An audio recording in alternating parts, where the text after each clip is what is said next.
The rules of war, to paraphrase Shakespeare, a custom more often honoured in the breach rather than the observance. It's most evident in the treatment of prisoners, especially and historically by Russia. What's in their military culture that can explain their behaviour? Ukraine is a long way from Geneva and its conventions.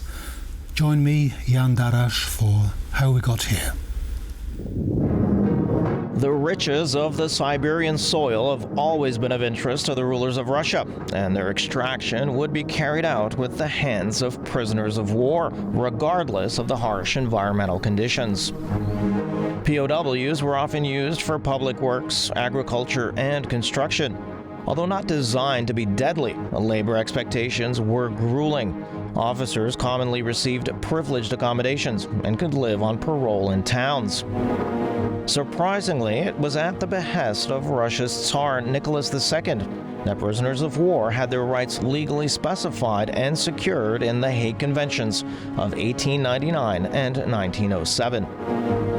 During World War I, Russia took roughly 2.4 million POWs, mostly Germans, Austro-Hungarians, and Ottomans. Mortality was significantly higher than in Western Front camps, ranging from 5 to 20%, depending on the group and region. Their situation would deteriorate in the shock of the 1917 revolution, which brought about food shortages and weakened supervision. Given a lack of unified prisoner policy, the Russian Civil War of 1917 to 1922 saw executions, reprisals, and forced labor of POWs. Poor camp conditions were common. In Soviet Russia, the Joint State Political Directorate was co-responsible for the establishment of the gulag, the system of labor camps. In 1939, as many as 170,000 Polish prisoners of war were detained in 139 of these camps by the NKVD, the secret Soviet police. Others were killed even before reaching the camps, like the Polish soldiers taken prisoner near Grodno and Vilnius, who were executed by crushing them under the tracks of tanks. Nearly 14,500 Polish prisoners of war, including officers and intellectuals from the camps in Kozielsk, Ostashkov, and Starobelsk, were killed by the NKVD between April and May of 1940 in the forests of Katyn, in Kalinin, and in Kharkiv. The Soviet command would not bother with the Hague Conventions. My guest today, I'm delighted to welcome Zygmunt Dzięciołowski, a Russian expert and founder of OpenDemocracy Russia. Welcome to the program. And Good evening. It's great to have you after such a long absence. I'm pleased to be here. Great. We're going to be investigating or discussing the way of treatment, the codifying of behaviour towards prisoners of war. In the second part, we'll deal with the modern treatment, certainly in Ukraine. But if we go back to this 1899, the first Hague Convention, what was the motivation for the humane treatment of prisoners, as we said in the... Well, the roots go back into humanity's experience with wars and how fighting sides dealt with soldiers they captured. And I just want to mention our Polish experience because it's interesting. It has been mentioned, the Katyn massacre, etc. But this experience goes back into 17th century when Poles occupied or were based for 2 years in Kremlin in the beginning of 17th century. As a result of popular uprising, Polish military force that occupied Kremlin surrendered. What happened with these soldiers who were taken prisoners of war? They were massacred right away. Half of them were killed on the spot by Cossacks. Think about French prisoners of war. There weren't too many because greater number of French soldiers who were killed or perished during the 1812 Napoleon's invasion of Russia. But there is a number of reports or accounts or memoirs written by French prisoners of war who were mistreated while captured by the Russian side and sent into the Russian interior. And but this is only about Russians, because examples of cruel treatment of prisoners of war, of people who were captured during the military operations, historically they are numerous. So already at the time of American Civil War, this was initiative of President Lincoln. He wanted to have some kind of law which would regulate treatment of the soldiers of the other side. Yes. So the result was that European nations decided to have this convention, which is, from my point of view, it turned out was pretty naive attempt to regulate things which happened to be totally uncontrollable when we got the Second World War, the war which started in 1939. But I mean, when you read this Geneva Convention, and when you read the Geneva Convention, the final Geneva Convention, which was signed after the World War II in 1949, I mean, it's all humanitarian, it's all idealistic, it's all it demands the right thing from the fighting sides. But of course, war is not. It's a very cruel thing, isn't it? So try to civilize that. War itself is a senseless, cruel method of sorting out conflicts, and totally counterproductive as we see it now. But when two sides begin to fight, shoot each other and send military bomber planes or drones or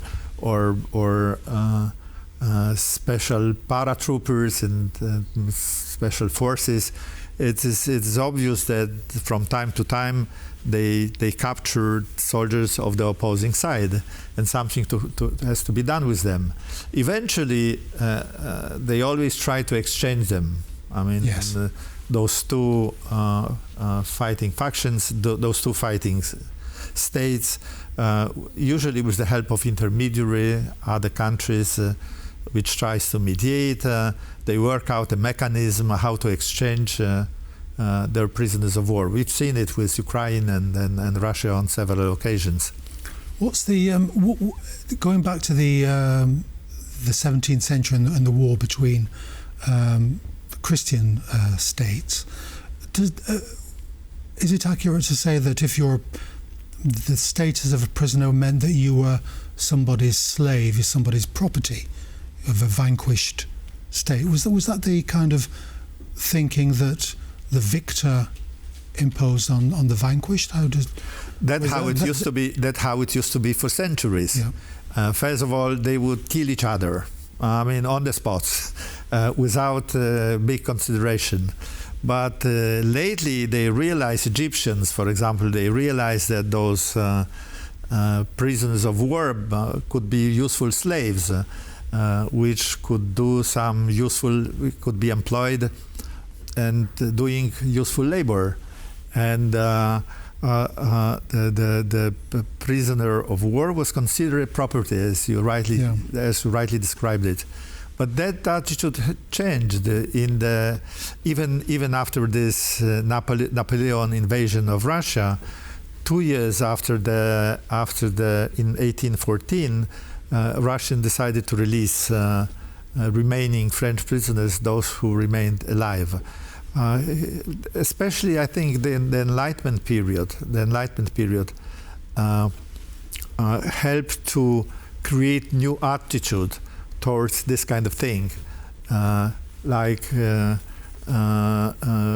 imprisoning people and punishing them for the crimes, there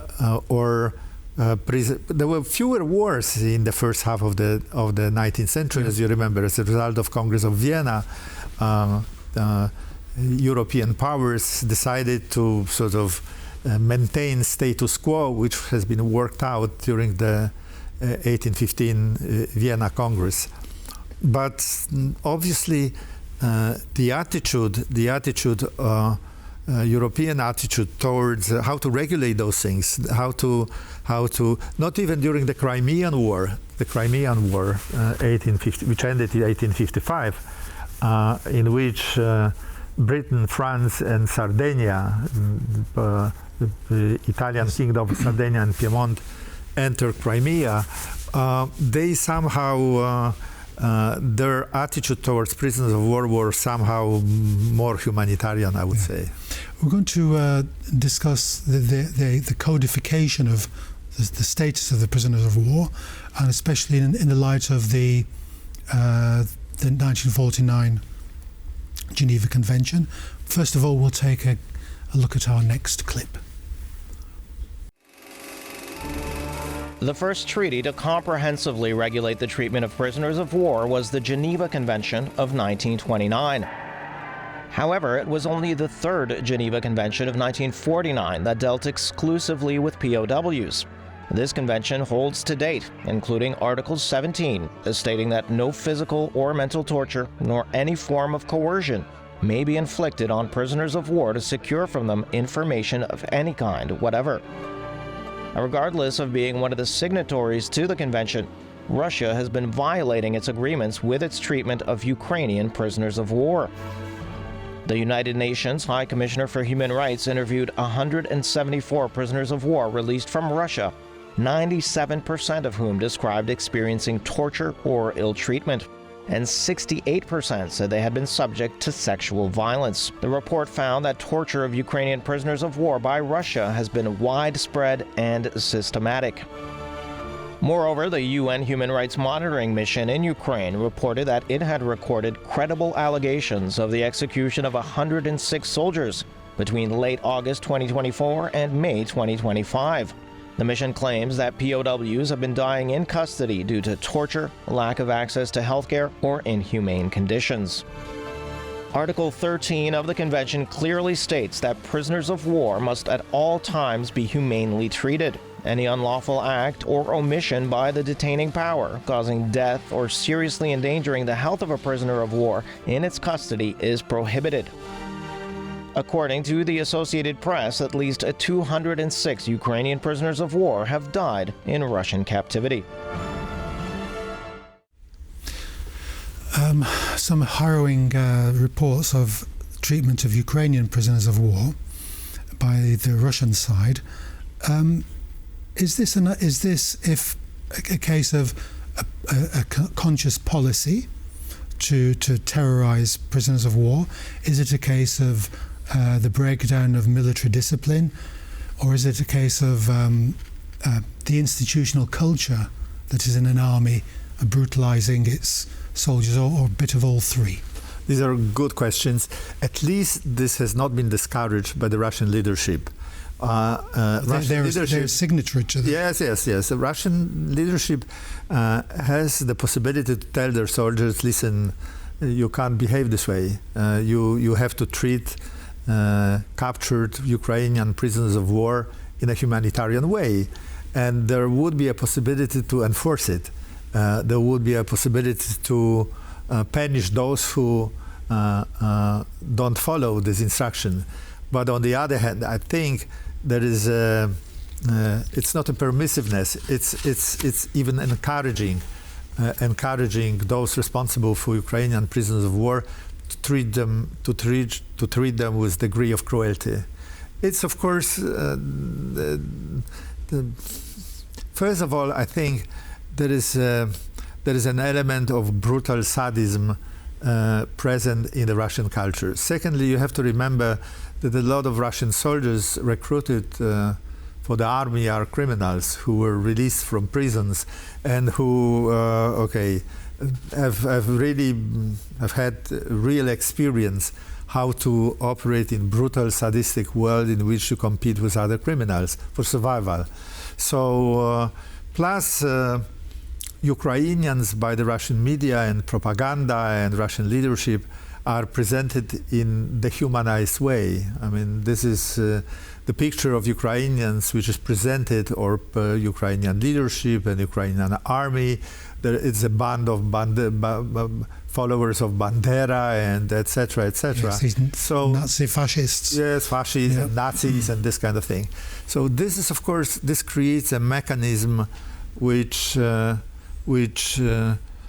permits their own people to do things, harrowing things, as you mentioned. As I said, there is an element of brutal, sadistic culture in the Russian mentality, in the Russian culture. They themselves treat each other with really degree of brutality, and look what they do with their own opposition people. They send them to prison for nothing, for long prison terms, 15, 20 years. So this is really something, and the thing is that we don't really have a mechanism internationally to control it, to tell Russians not to do it.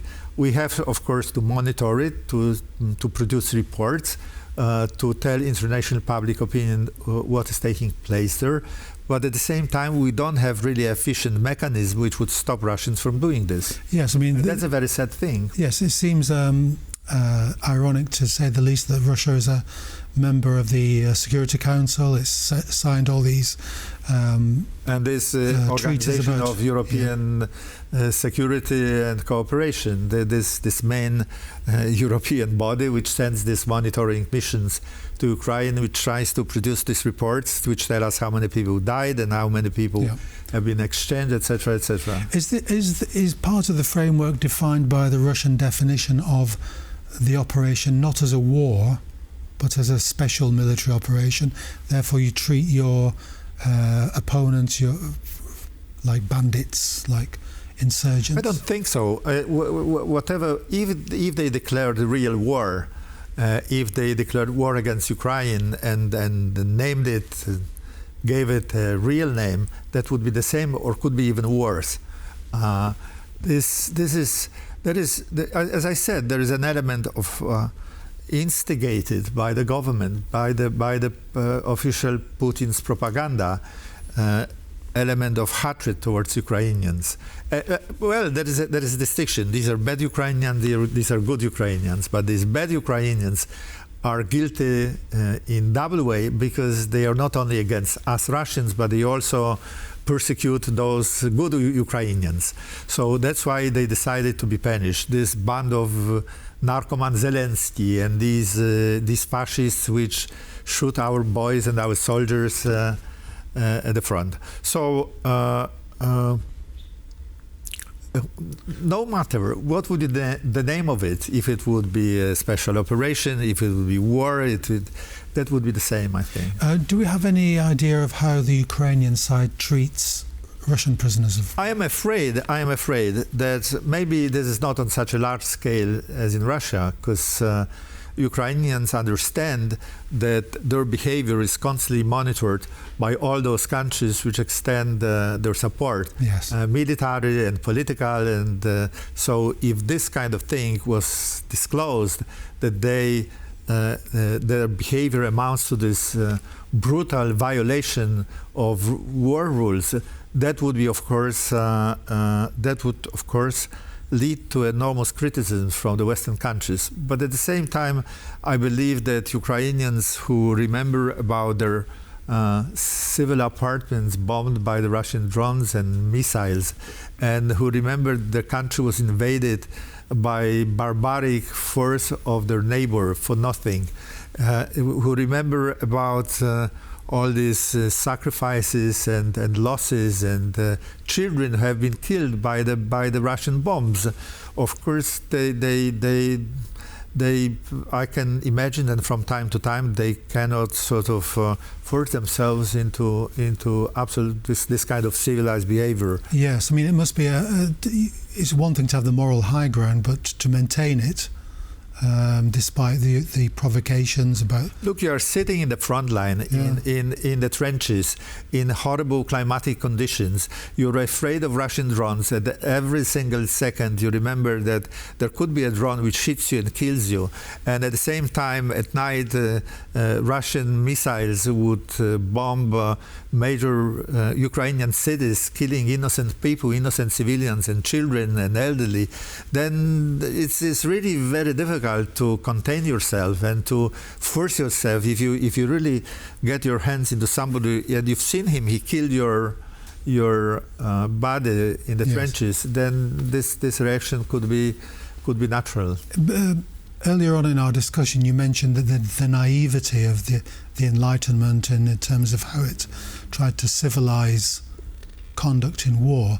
Does this the Russo-Ukrainian war, the present war, does this just not underline this, that somehow we have these very noble ideals about behaving humanly?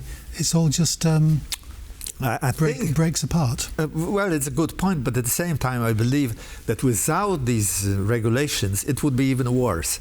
After all, even in Kremlin, they remember that when those things are being disclosed, there is such a wave of criticism that is really damaging their political potential, I would say. It would be because in the end, in the long run, they are not. It really matters, I believe, that somehow there are some little things that you can tell Russians, listen, don't do it this way. It doesn't solve the problem. It's not overall solution, but at the same time, I believe that without those regulations, without those conventions, Soviet Union is signed to this convention since 1954. Right after Stalin died, they decided to sign the Geneva Convention. Without this, it would be even worse. Yes. On a personal note, I remember that when my father was taken prisoner by the Germans in 1939, his first fear, what he told me, was that he was going to be shot. That all these things about combatants and taking prisoners in the heat of battle, men sometimes do very cruel, very horrible things. Some statistics, some numbers related to the things during the World War I are absolutely horrible. If you take Stalingrad battle, Soviets took 91,000 German prisoners of war. Do you know how many survived and were able to return to Germany? 6,000. Yeah. 6,000 of 91. 1 million of 3 million German prisoners of war, 1 million perished in Russia. But the other side wasn't much better. Out of 6 million Soviet prisoners of war, 3 million perished. These numbers are simply harrowing. Yes, the mind-boggling in that struggle between the Soviet Union and Germany between 1941 and 1945. Zygmunt Dzięciołowski, on this note, we have to draw a conclusion to our discussion, but thank you very much for coming to the programme. Thank you. That's all we have time for, unfortunately. Fascinating discussion. Do join us next time. You know the time, 21:35, Tuesdays, 35 minutes past 9. Join us then.